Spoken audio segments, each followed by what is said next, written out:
Okay, well, good evening and welcome to this session. I'm really glad you could be here. Yep, I'm told there's audio. Can you all hear me? Can you nod if you can hear me? Great, thank you very much. My name is Andy Meir, and my co-presenter tonight is Ethan.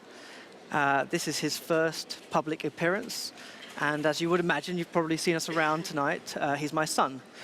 And Ethan will be 1 year old in 9 days from now, on the 21st of May. And I wanted to bring Ethan because he's really been an important part of my recent journey in thinking about this subject. I've spent the last 10 years discussing the role of human enhancement technologies in society and have made arguments on behalf of their use.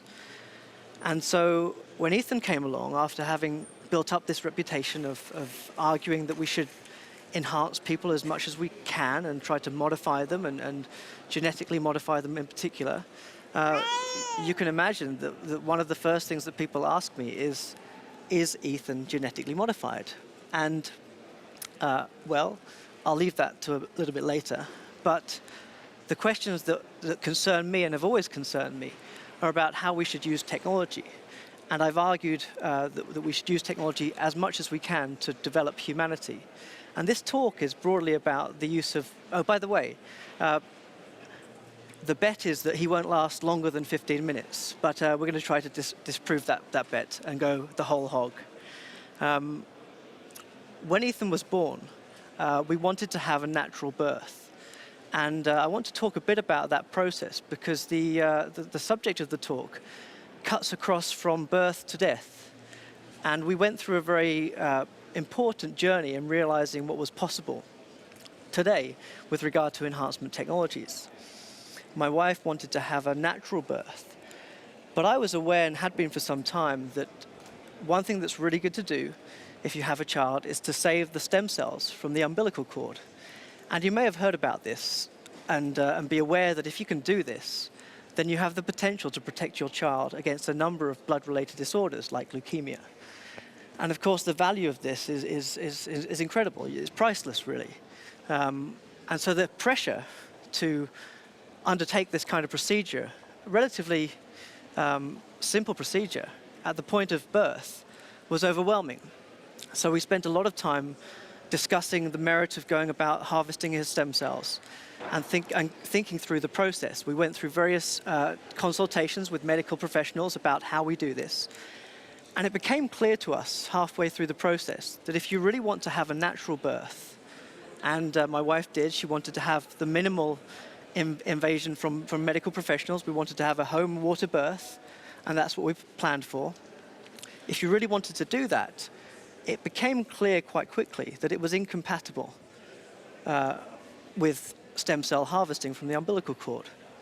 So the way the procedure works, certainly in the United Kingdom, but elsewhere in Europe, is that although the procedure is quite simple, you're required to have a licensed person to come along and undertake the harvesting. So you can imagine if you're having a home birth, it's quite quiet, very peaceful, no medical staff around, that it's really a big inconvenience to have another third person there waiting in the wings to collect the blood from the umbilical cord. And that was one important factor in deciding not to do it. Another important factor was to do with the third stage of delivery. And for those of you that are not particularly familiar with delivery, the third stage refers to the point at which the placenta is delivered. And there's disagreement scientifically about what ought to be happening at that point. We read a lot of literature, and it seemed important to let the most amount of blood flow into the baby as possible. And of course, it's flowing through the umbilical cord. So if you want to harvest the stem cells from that cord, you have to deny your child a small amount of blood. Now, it's not clear whether it's a significant amount of blood in terms of whether it would affect the immediate health of the child. But as new parents in this situation, you can appreciate that the idea of denying your child some necessary blood at a very traumatic time didn't seem like a very good one. The alternative is that you decide to let the blood flow into the baby and then cut the cord. So it became clear, as I said, that having a natural birth was incompatible with protecting the child against this potential, but unlikely, blood-related disorder, and we decided not to do it. We decided not to pay what is equivalent, effectively about 2,000 euros in the UK now, to undertake this procedure. Again, a procedure that's relatively simple to do and widely regarded to be a valuable thing to undertake, but we decided not to do it. So what we have here is a trade-off.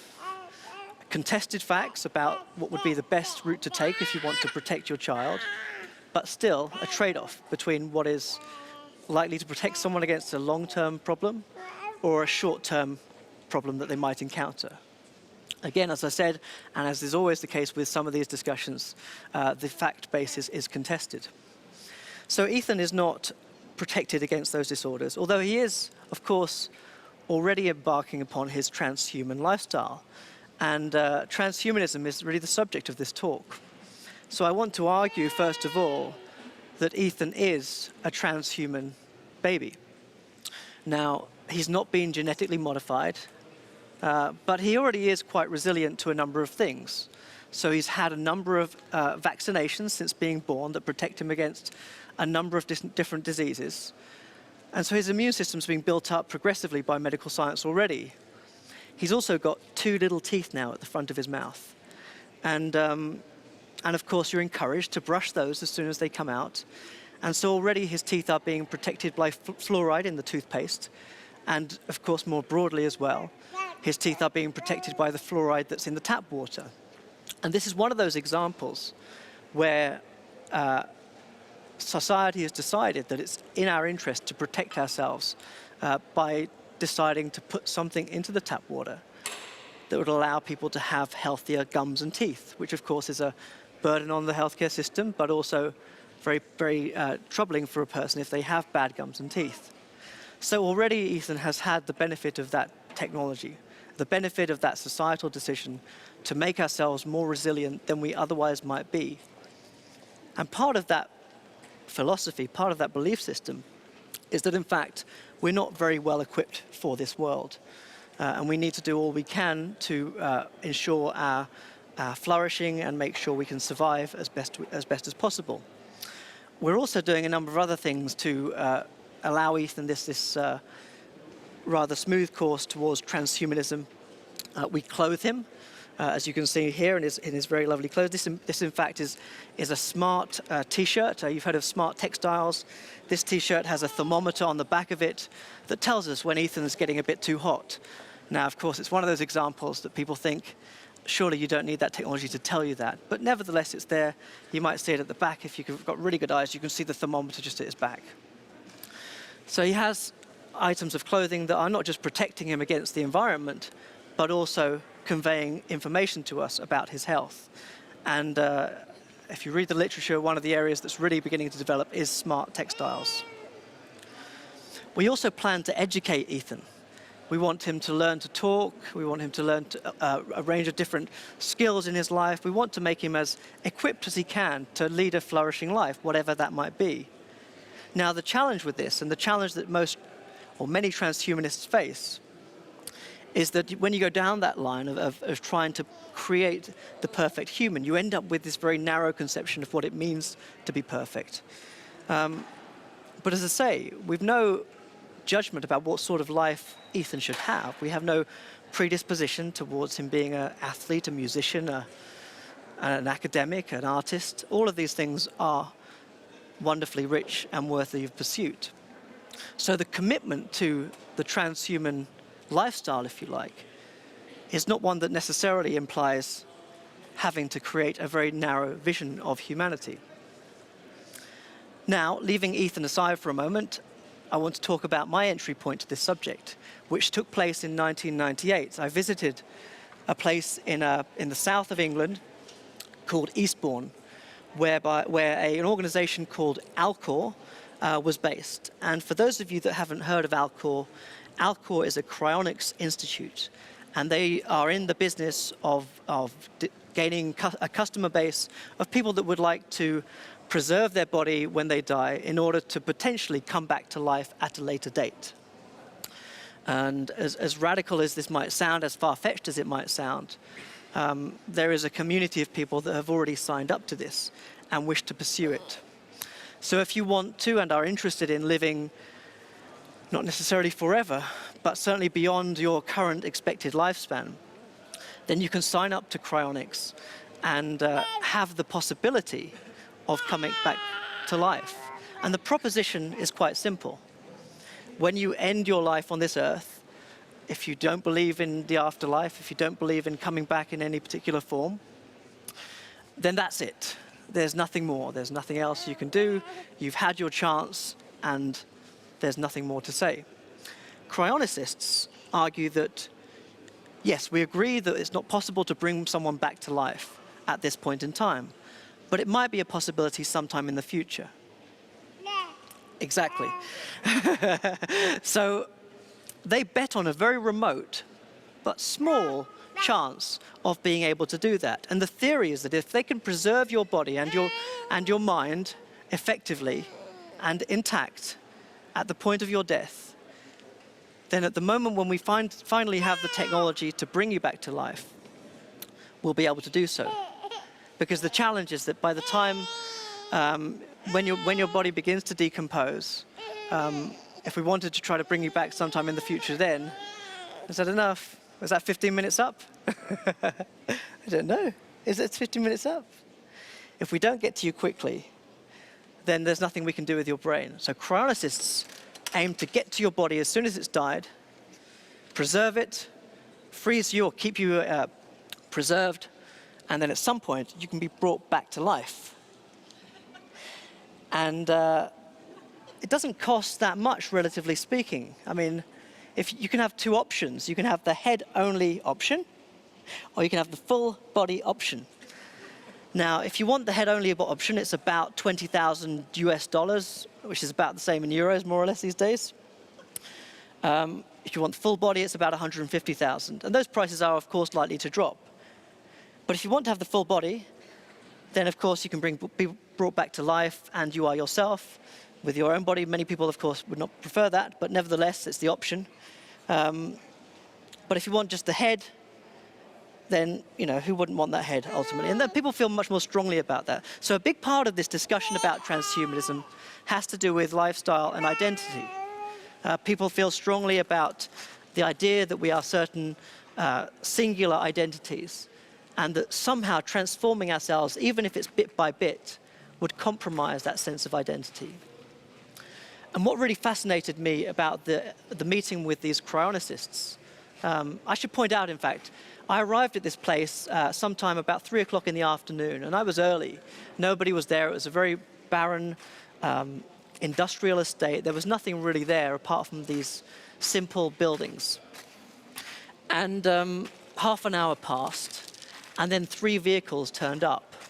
One was a Rolls-Royce, another was a Porsche, and the other was a Ferrari. Out of them stepped 7 people, all of whom were over 70 years of age. And so, of course, these were people that were mindful of their mortality, affluent enough to afford this kind of intervention, and I guess felt willing to take that bet on being able to come back to life at some point. Now, since then, which was 1998, about 12 years have passed, and I've met a bunch of people who have done this. I've met people who have signed up to cryonics and are willing to pay that money and undertake the procedure when it becomes necessary. Now, as I said, that was my entry point to transhumanism, the realization that there were people that were beginning to think about challenging certain norms within society about what we ought to do with ourselves and each other. Of course, one of the big challenges of this debate is the affordability of the technology, but we'll come back to that a little bit later. The second point of entry for me with transhumanism was genetics, and this was the same period. This was about the time of I promised myself I wouldn't project in this talk, and I find myself inevitably falling into that. So I'll try to stop. But genetics was my second point of entry, and I began thinking about, writing about the genetic era. And this was at the height, of course, the Human Genome Project was beginning to make claims about what might be possible. Nearly everything could have been possible about that time. And everyone was arguing that this would revolutionize the world, that would be able to do all sorts of things for it. And some of those claims have come true. Some of them are still yet to be realized, but it's quite profound, I think. People feel it's quite profound to realize that the first human genome that was sequenced in the Human Genome Project was the Human Genome Project that cost $20 billion US. Today, just 10 years later, it costs about $100,000 to sequence the genome. Some scientists have argued that by the end of 2011, it will cost about £5,000. Do you want something to eat? To sequence the genome. So again, the price of these things is dropping significantly year after year. And so the possibility of being able to modify ourselves, being able to use the information arising from science to achieve the ends that transhumanist thought has, are quite substantial. So I was intrigued about the way in which people were making claims about the science of genetics and started writing and researching about it myself. And I was particularly interested in the idea of single genes being associated with specific traits. In particular, I was interested in athletics and the idea that you could create, manufacture, engineer, design, whatever emotive word you wish to use, but you could create the next generation of elite athletes. This was something that people were beginning to take very seriously. Very quickly, people responded to this negatively, as you would imagine. People felt it was appalling to create and modify people for the purpose of something as trivial as athletics. Some of the most vocal people that argued against this were the scientists that were suggesting this would be possible to treat people that had illnesses. So again, over this period, you had a number of people working in medical science that were arguing that we could develop genetics to treat things like muscle-wasting diseases. But nevertheless, people were arguing we could also use it to extend the capabilities of humanity in a range of pursuits, one of which was athletic endeavor. And of course, it's not the only place where this might be useful. The claims were limitless in terms of what we could do.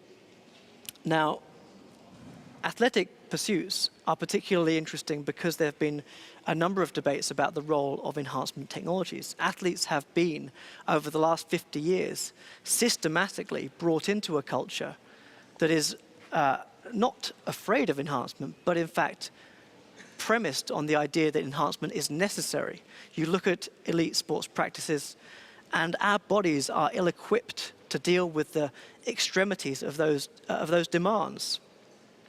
If any of you know elite athletes, you'll be aware that their physicality is extraordinary.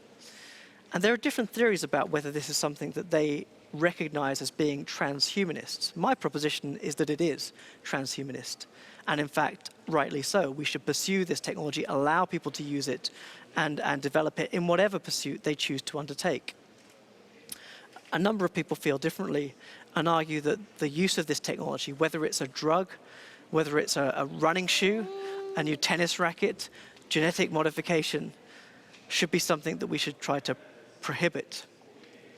But if you look at the development, both in sports and in society in general, we are committed to this idea. We are committed to the idea that we should try to develop technology in order to help us flourish. Aubrey talked about it in his talk. He argued that this is something that we are predisposed to doing because we're interested in promoting health. We want people to live for, thank you, we want people to live for as long and as healthy a life as possible. This is a reasonable aspiration to have. But the way in which we achieve that is going to challenge a lot of people's ideas about what it means to be human. So transhumanist scholars believe and argue that our sense of humanity must be understood in the context of our environment and how we relate to technologies.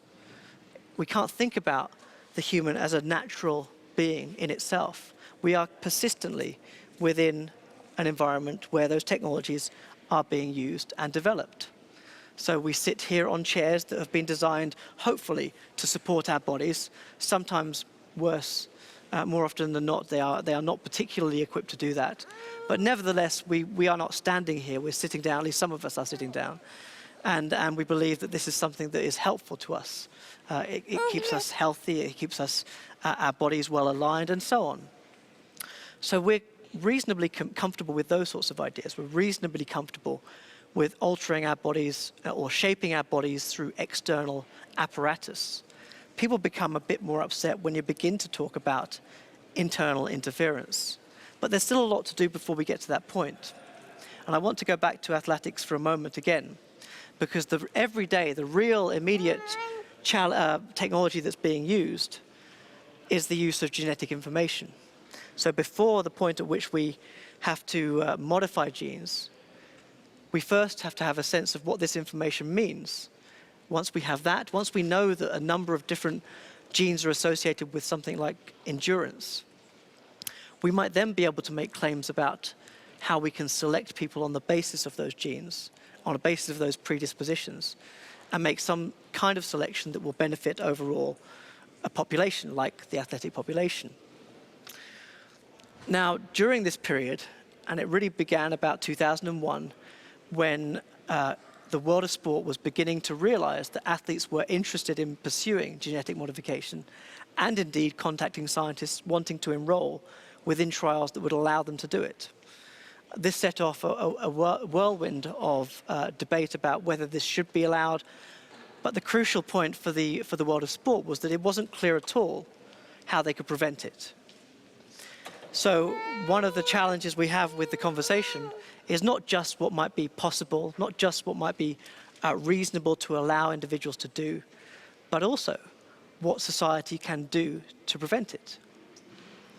Now, sports organizations do their utmost to try to prevent athletes from drug taking and doping. Do they catch them? Maybe not. They might catch a number of them, but arguably the people they don't catch are the smarter people, the people that are using things that are undetectable. And genetic technology may be like this presently. So it got me thinking about how we might look at this world of sport and make sense of that general trend towards enhancement technologies. I think we can look at the athletic population as one example of a practice that is inherently transhumanist. It believes that this is not our biology is not something that is in itself sufficient to allow us to live the lives we wish to pursue. And there was a time, of course, when in the early 20th century, late 19th century, when the idea of training for sports was seen to be unfair, which of course today would seem very peculiar. But the values of sports and other social practices changed quite significantly. And it's my contention that increasingly the use of technologies like genetics, like drugs, like other forms of doping, will become increasingly the norm within these sorts of practices. And one of the reasons I believe this is that I think that the technology will get safer, so safe that in fact the debate about whether it harms people will become irrelevant. We will have enough sufficiently safe technologies to allow athletes to modify themselves for their pursuits without worrying too much about the safety argument. And once you take out that safety argument, once you ultimately conclude that this is safe enough for people to be able to utilize in their lives, the moral arguments become much harder to sustain. That's not to say there aren't other reasons why you might wish to withdraw those privileges and prevent people from using the technology in order to protect a particular notion of sport. But the credibility of those views is limited by the fact that there's no harm argument. So if you're concerned about fairness in sports, if you're concerned about fairness in society, which I'll come to a little bit later, well, let everybody do everything. If you allow everyone access to the technology, to modify themselves, to optimize their performance to sports, then there's no moral concern. Everybody is in the same boat, so to speak. This isn't the case today. Athletes work by very different means. Some of them are using substances that are banned illegally, but nevertheless they do find their way into the playing field. So if we just allow people to use the technology, then we have a much greater chance of promoting equality within these sports. Now, if you take that outside of the sporting practice, where does that leave us? Well, we have a number of examples today that shed some light on this. And we might start with medical care generally. A lot of societies today have a mixed approach to dealing with healthcare needs. We have a public healthcare system in the United Kingdom and, of course, elsewhere. But you also have privately funded healthcare as well. So potentially what we're doing is creating a population that is more likely to have its own private healthcare system that might create a society that we feel is ultimately worse off. But again, the examples vary considerably. There's no consensus on what ought to be the limits of healthcare provision within society. Clearly, we want to address human suffering. That's a given. We have differences of opinion about the level of suffering that requires intervention. For example, if you have wonky teeth, if you have teeth that are not straight, should you be allowed to have dental intervention on some national healthcare system? Or is this something you should pay for yourself? Again, people have different opinions about that and what should be allowed on some kind of national system. But it does vary considerably. Similarly, if you wanted to use, let's say, genetic selection to select your next child, should this be allowed or should we prohibit people from using it? This, of course, is a very live debate presently within society, where different countries are beginning to think about their policies on something like genetic selection. You might have heard the term family balancing.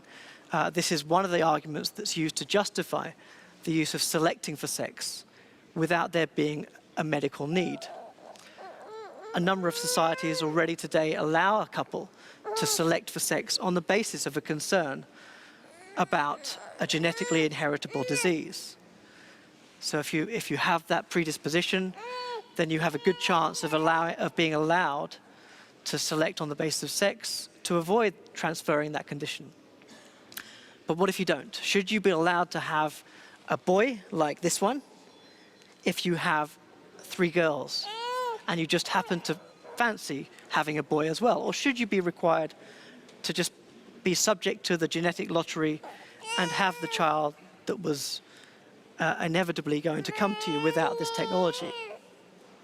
Does it matter if we allow people to use that? I think that it doesn't. I think there are circumstances where we should be allowed to use something like sex selection and a number of different forms of selection in order to pursue the kinds of lives that we wish to lead.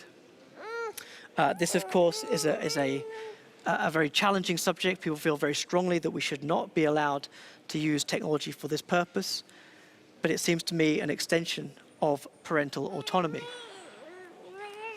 There are, of course, people that would argue that I should have taken a test in order to have a child, that people should be, in fact, required to have a license to have children, or at least have some kind of education that would ensure that we are reasonably responsible.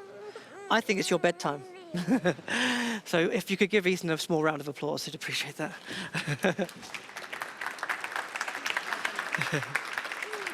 Yeah.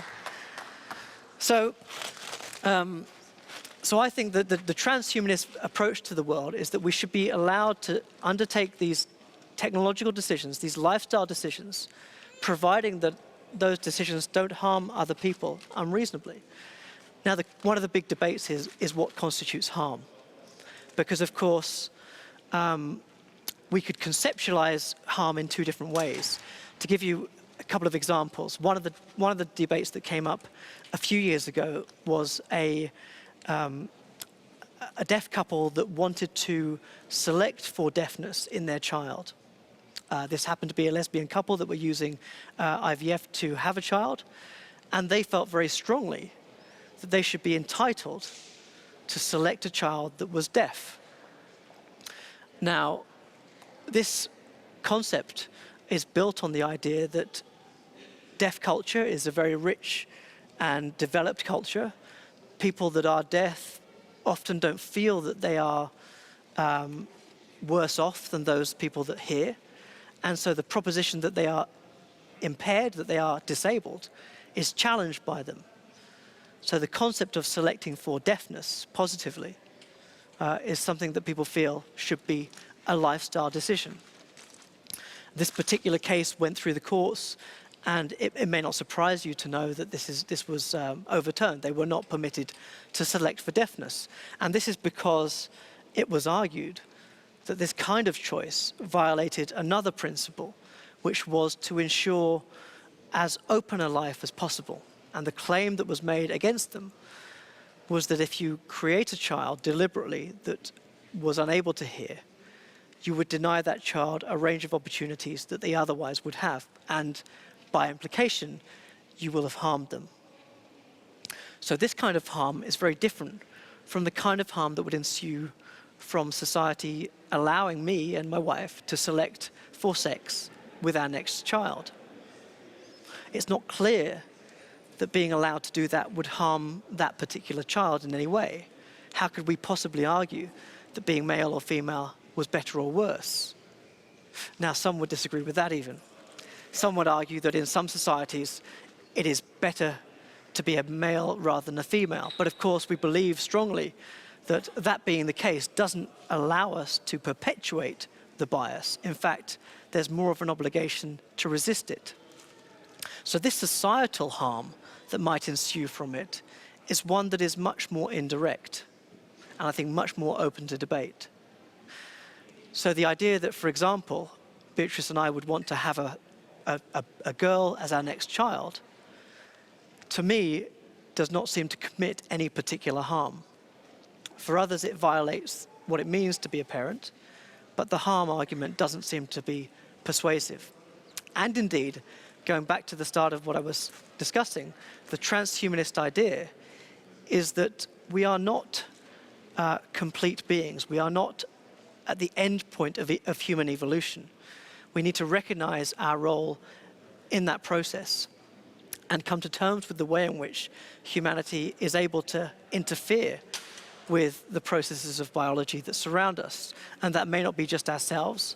It may be the environment that we live in that could affect our ability to flourish. One of the big debates currently is around nutrigenomics. So forget genetically modified foods and all of the baggage that comes with that, the debates about whether we want to create genetically modified foods within our food chain, which people feel strongly would be a risk. The next stage of that debate is nutrigenomics, the development of what are called functional foods, increasing the functional properties of the food that we consume. Now, of course, it's no secret that I'm from the United Kingdom. I believe there is a reputation for our food not being particularly good in the UK. So I'm told when I'm in Europe. And so arguably the diet of people today is well below what it ought to be. It's clear that the diet of the average American doesn't have the daily amounts that are necessary to allow the organism to flourish. So clearly we've created a society where we are functioning below what we ought to be consuming, at least, in order to maximize our biology. But if we could create foods that optimize those properties that foods already have, without altering the genetic constitution of those foods, what's the concern? And at the moment, I think people are more willing to see the possibility of developing more functional foods that could have an impact on us that is an impact similar to something like genetic modification, but in a way that is much more aligned with our biology. So the benefits of developing that kind of technology, of developing something that we feel is not going to violate some kind of sanctity of biology that we're worried about, that we're troubled by, but in fact that we could develop science in such a way to ensure that those technologies of the future that we're interested in are more adequately aligned with who we are, is very compelling. Debates within nanotechnology today are very much like that. So if you read the research on nanotechnology, it's all about trying to develop science from the ground up, understand how biology works in order to understand how to create new forms of biology. So arguably, if we look at the last 100 years of how science has developed, we see different trends, different trajectories, different belief systems about what we ought to be doing. Today, I think the transhumanist philosophy finds itself in an era where people are much more aware of the risks of technology, much more concerned about tampering with nature in a way that isn't very well aligned with our long-term survival, and trying to ensure that, in fact, we only develop those technologies that are more likely to have a positive long-term effect. And so the idea that we can modify athletes and make them run faster, make them jump higher, is something that is benefiting from new developments in this area. Now, in order to commit to this view, you have to believe, first of all, I think, that we are, as some transhumanists argue, still beings in trajectory. We are still in the process of our development. I started off talking about Ethan. And of course, when you add to this the additional level that we are as individuals, not just as a species, but as individuals, consistently developing, maturing, going through different phases, then this becomes all the more complicated. The idea that we can intervene with somebody at a particular time in order to guarantee their long-term fitness is something that is very much contested. It's argued, in fact, that we need to intervene in our health very early on in order to protect ourselves against the challenges of old age. And when you go about that process, you begin to collapse the notion or the distinction between therapy and enhancement. This is still the key issue with regard to not just transhumanism, but healthcare professions today. How far are we prepared to utilize medical knowledge, medical interventions for the pursuit of health? Now, there are examples where we've seen that line tested quite significantly. It's often tested in a way that isn't expected, so we can look back on data and see that something's shifted in society. A good example of this is Ritalin, a substance that is used to treat attention deficit hyperactivity disorder, a condition that is often diagnosed in young children. And over the last few years, it is apparent that more children are being diagnosed with this condition and subsequently being treated with medicine to deal with it. And the characteristics of the condition are, of course, medically prescribed. They have clinical parameters, which means that it requires a physician in order to identify the conditions of the case, to underwrite the claim that this is in fact something that a child suffers from. But we also know that there are certain societal processes that have led us to overprescription of drugs like Ritalin. So we know, for example, that the amount of money that goes into the development of a drug is approximately half the amount that goes into the marketing for the drug. So we are currently spending double the amount on marketing rather than development. And of course, that's quite a powerful thing when you realize how physicians operate and how they are influenced by certain drugs that are available. It's clear how we can talk about, with some reasonableness, the manufacturing of disease and how this inevitably benefits pharmaceutical companies and so on. But it's clear that in this particular case, the societal impact of this diagnosis is far in excess of the medical harm that it might bring about. And arguably, we are diagnosing children unnecessarily. So in this particular case, we know that the line between therapy and enhancement might be crossed. We know that we might actually be modifying the behavior of children with drugs when in fact we need a societal solution. We can also look at the use of other drugs by people in lifestyles that are quite demanding. One example that's come up recently is the use of cognitive enhancers within university students. So it's there's clear evidence of undergraduate populations turning to drugs in order to help them study for exams. And the argument is that, in fact, the drug is not being used to treat an illness. It's being used to treat a condition that is brought about by societal pressures. Opinions vary about the reasonableness of that conclusion, because, of course, society often brings upon us stresses that require medical interventions. If you are a mountaineer and you decide as part of your lifestyle to go up a mountain and you fall off, you will require intervention as a result of that decision to lead that particular lifestyle. If you are a smoker, you will require an intervention at some point in your life, perhaps, that is brought about by that decision to smoke.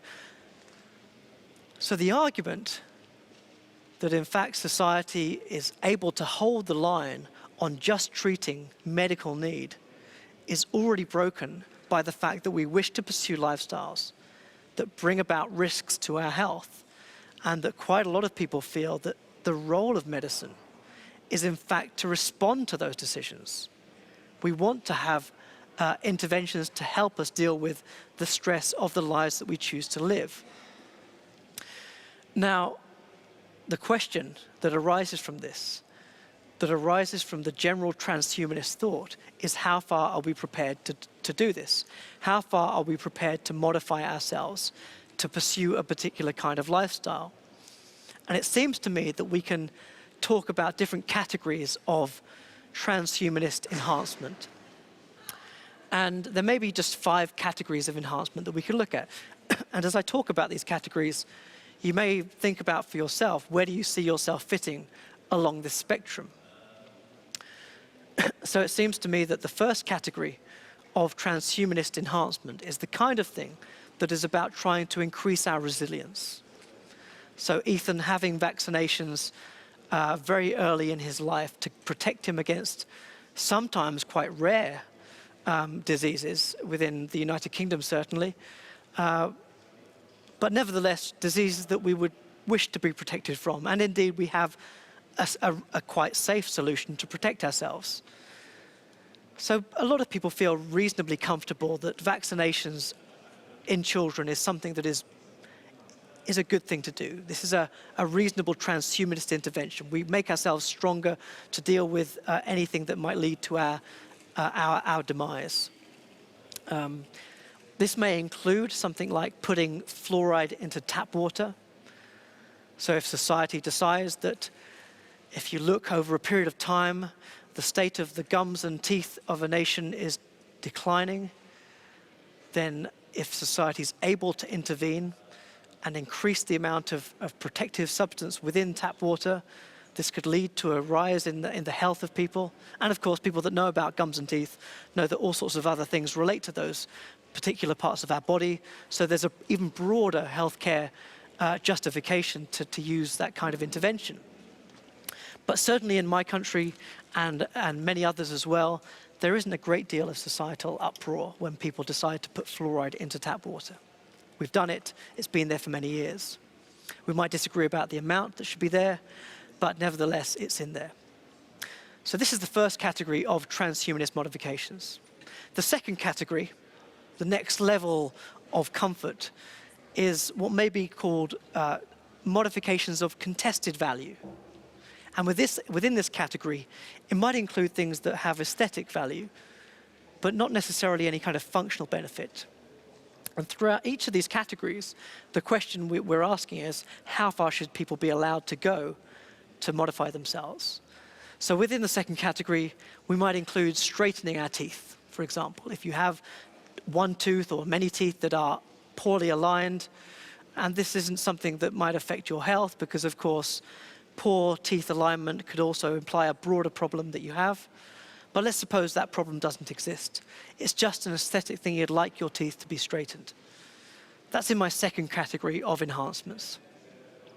I'd also include within this category a range of modifications to ourselves, like breast modifications, breast enlargements, reductions, Botox, skin modifications to make yourself look younger, those kinds of interventions. These are examples that people have different feelings about. some people feel it's a betrayal of your identity to modify yourself in such a way as to align with a notion of beauty that is in itself contested. Others feel strongly that if I have felt all my life that I wanted to be a different way, then I should be allowed to have that modification. And of course, that's the society we live in today, where we're allowed those choices. These two top categories of transhumanist modification, I think, are well within where we see ourselves today. We are either making ourselves more resilient, or we're modifying ourselves for relatively trivial matters. The third category of enhancements become more difficult. It would include, for example, making someone taller. It would include modifying people to a level of height that is at the upper end of human normality. And again, there are different theories about whether height matters and whether it, in fact, is going to affect your ability to live a flourishing life. There are some health claims about that, some of which are disputed. But nevertheless, some would argue that to be taller in society is better than to be shorter. Unless, of course, you fly in economy most of the time, which is how I travel. But nevertheless, some would make this kind of claim. But let's suppose we allow people to modify the height of future generations up to a top level of human normality. So let's imagine a child was to be born at the height of 170 centimeters, but the parents wish for that child to be 180. Is that something we feel comfortable people doing? There's no clear evidence that being 170 centimeters tall is going to affect you negatively in life. It's quite normal. But still, people may wish to claim that being taller is better.